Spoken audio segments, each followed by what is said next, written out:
More than 1,000 people died because of one man, according to an official inquiry into last month's garment factory collapse in Bangladesh, which blamed the owner for violating building codes. Many of the victims are now seeking compensation, but some workers might not receive a penny. It's been reported that their ID cards were confiscated when they got their final pay packets. From Bangladesh, our Foreign Affairs correspondent Jonathan Rugman reports. In a suburb of Dhaka, an awful monument to man's greed and his folly, where most of the dead were women. This was once 5 clothing factories, piled one on top of the other. Now it's a vast burial ground, hundreds of bodies never recovered, where the birds sing to themselves. Where the labels of clothes made for several brands, including Primark, are among the wreckage and still fluttering in the breeze. While the relatives of the dead cry out for their loved ones to come home.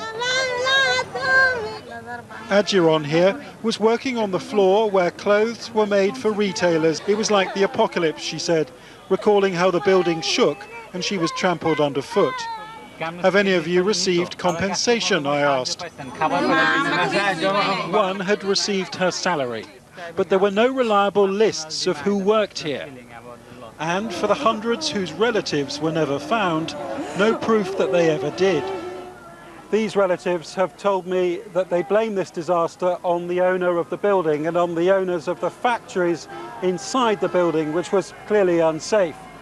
But what's very hard to avoid is the fact that this disaster happened in part because of the West's insatiable demand for cheap clothing. In this hospital, some of the hundreds of injured.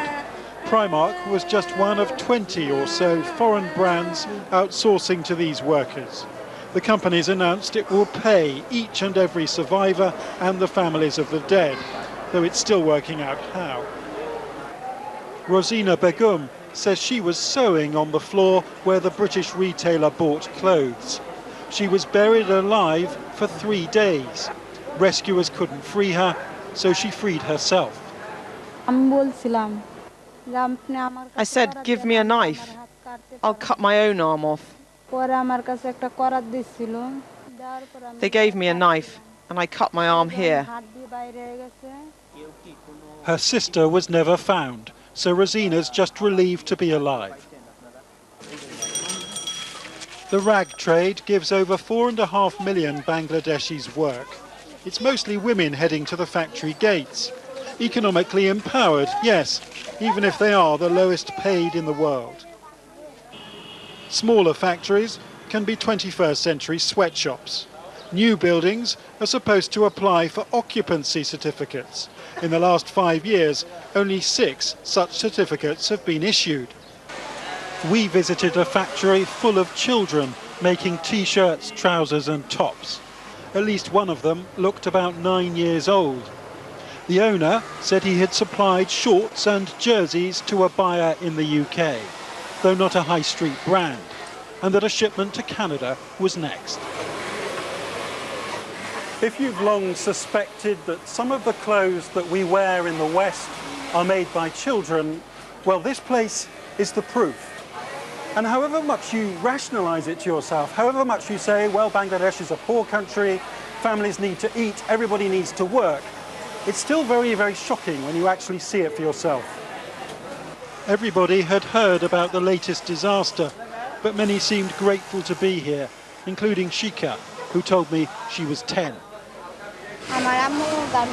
My mum can't work in a clothing factory because I have a younger sister, so to provide for them, I have to work here. I want to be a sewing operator when I grow up and earn a big salary. I am happy to work here and learn my work. If I can't do something, the supervisors are happy to teach me. The owner says he knows this isn't legal. It didn't seem to matter to him. In 12 years, his factory has never been inspected. How do you feel as an employer breaking the law by employing children here?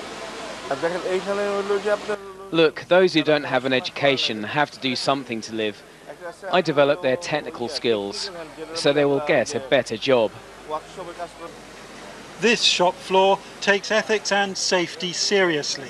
It's worked with major brands including Primark and Tesco, who've both committed to enforcing tougher inspections and helping to pay for building repairs.